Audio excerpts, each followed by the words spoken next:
Chapter 14. Mrs. Shashikala Datar, my mother, I, the one who taught me humanity. God could not be everywhere, and so he made mothers. By Rudyard Kipling. My entire life has been occupied with one word, mother, I.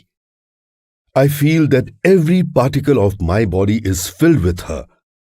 I will always be grateful to her for shaping my personality and making me a sensitive human being. My bonding and emotional attachment with my mother was so strong and passionate that I took the first breath of my life on her lap, and she left this world taking her last breath on my lap.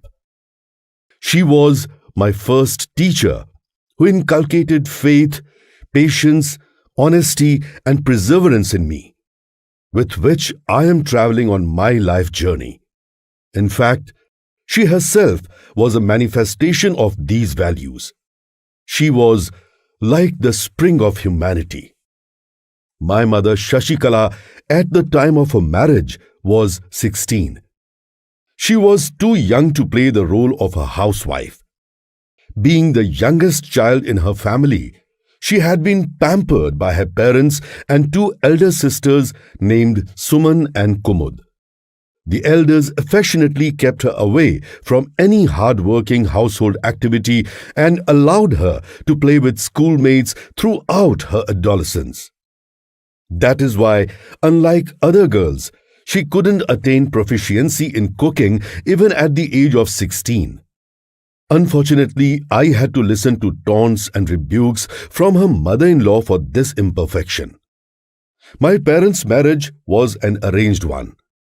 My father had just joined the Indian Air Force then, and according to tradition, his family immediately began searching for a suitable bride for him. Someone suggested my mother's name, and the Datar family, satisfied when the horoscopes matched, approved of her ceremoniously. Since both the Datars and Kuralkars were middle-class families, the wedding took place with simplicity.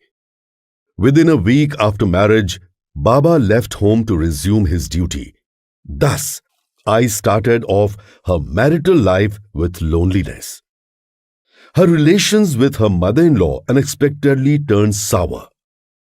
When my grandmother came to know that her newly-wed daughter-in-law was not proficient in housework, she became upset and started taunting and humiliating my mother.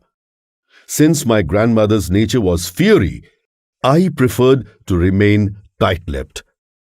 She neither complained about her mental abuse to her parents nor to her husband.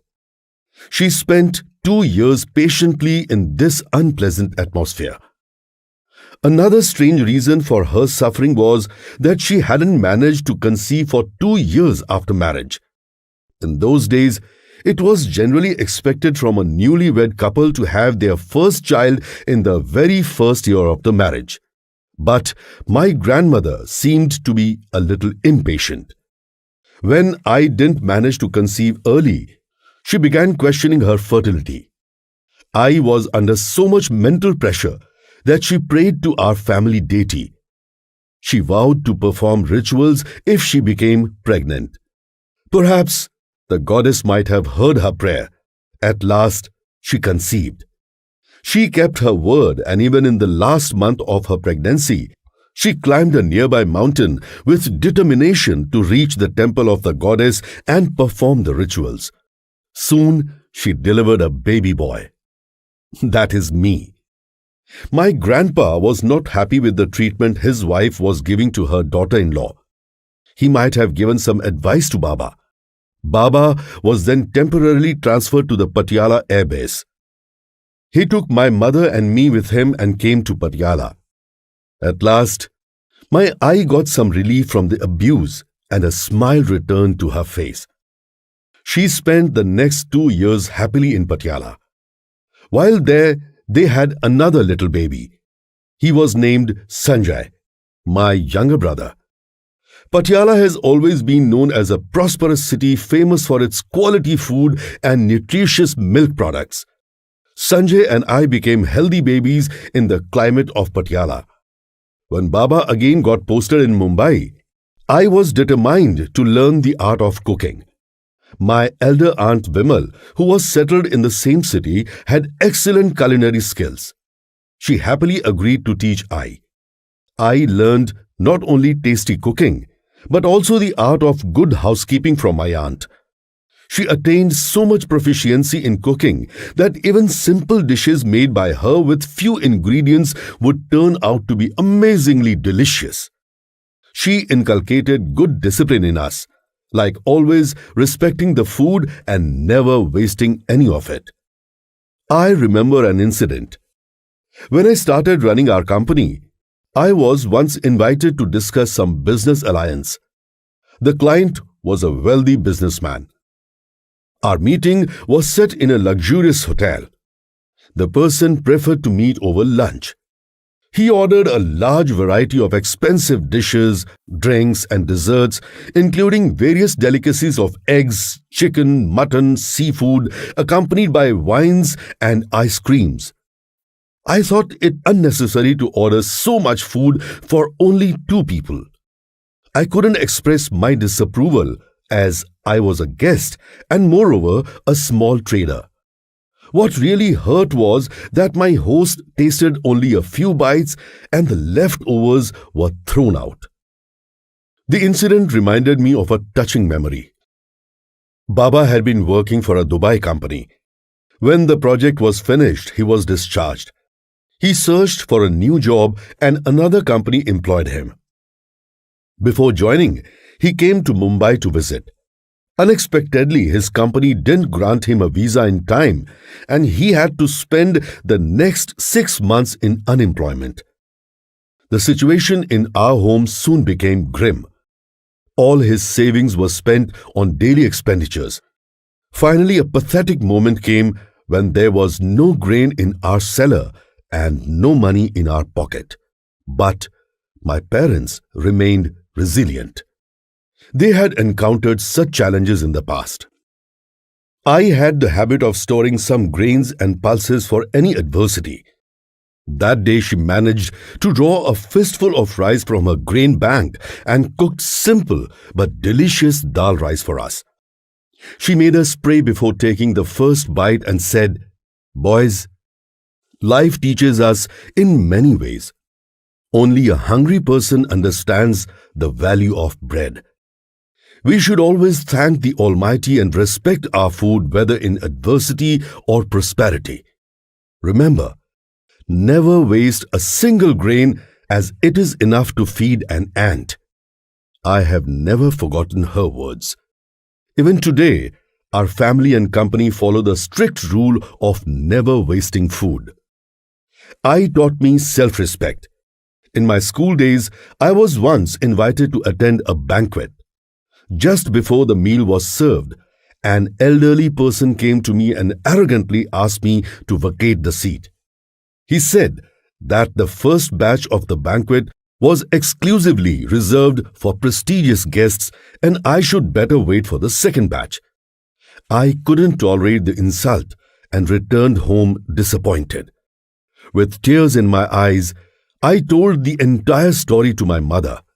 She convinced me, "Son, in today's world, respect is given only to the prestige of a person. People often get impressed with the gleam of wealth and therefore try to show off luxury. If you want the same respect from others in the future, work hard and acquire prosperity." I never forgot the valuable words of I. Later, when I became a successful entrepreneur, the same person who had once insulted me began requesting my appointment for some personal work. His cunning behavior and acting amused me. I called I and said, "I, you spoke the truth. In today's world, respect is given only to the prestige of a person." I have learned the skill of wise purchasing from I. In my childhood, I would often accompany her to the market. She had a particular habit of not buying anything in a hurry or randomly. She would first make a round of the market and casually ask the prices.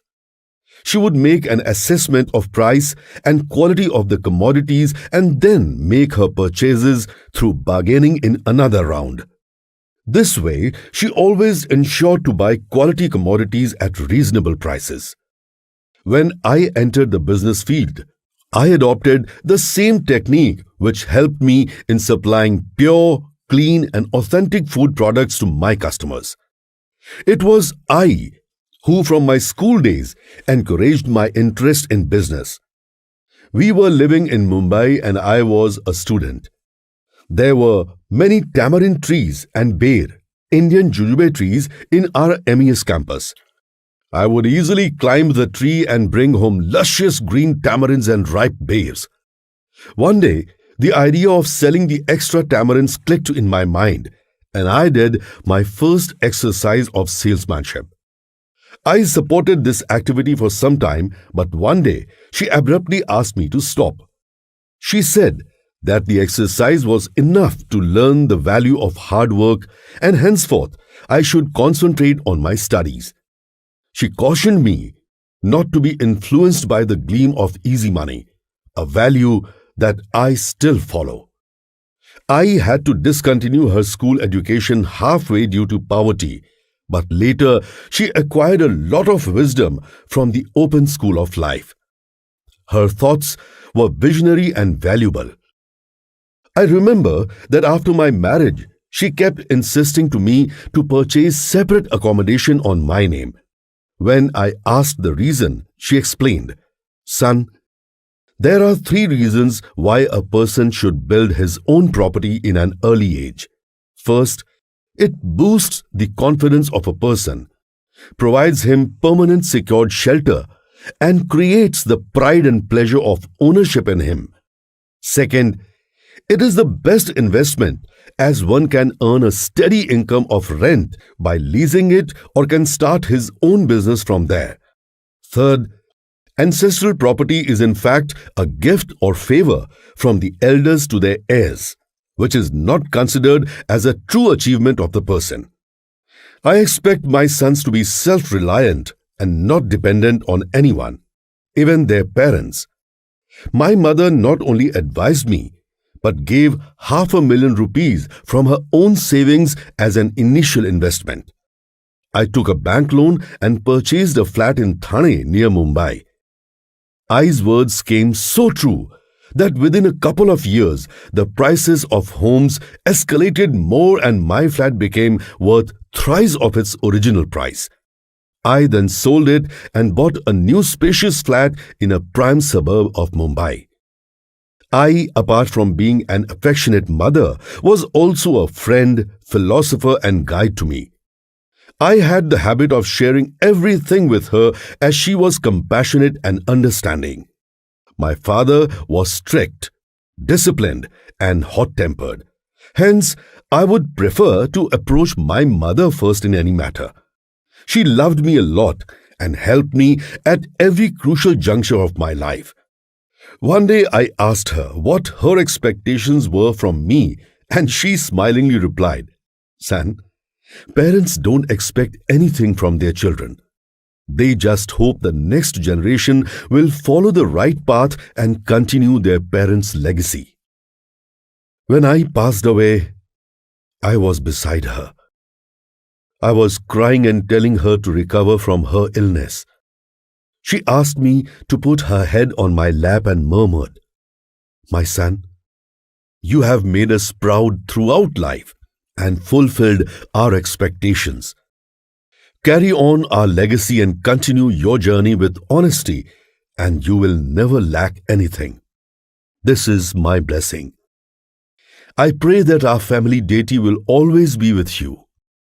With these words, she took her last breath. After the cremation, we went to the beach to immerse her ashes into the water.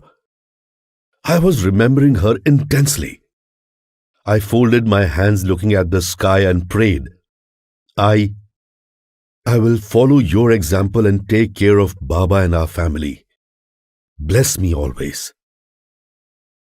When I finished my prayer and looked down, I noticed a surprising thing.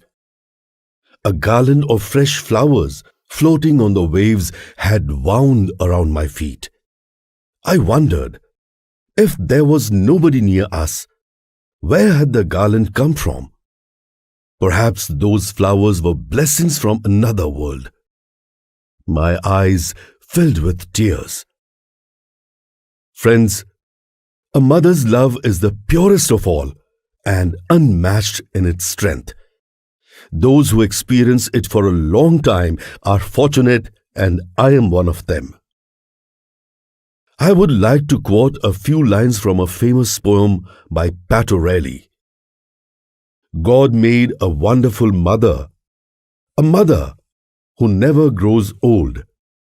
He made her smile of the sunshine, and he molded her heart of pure gold.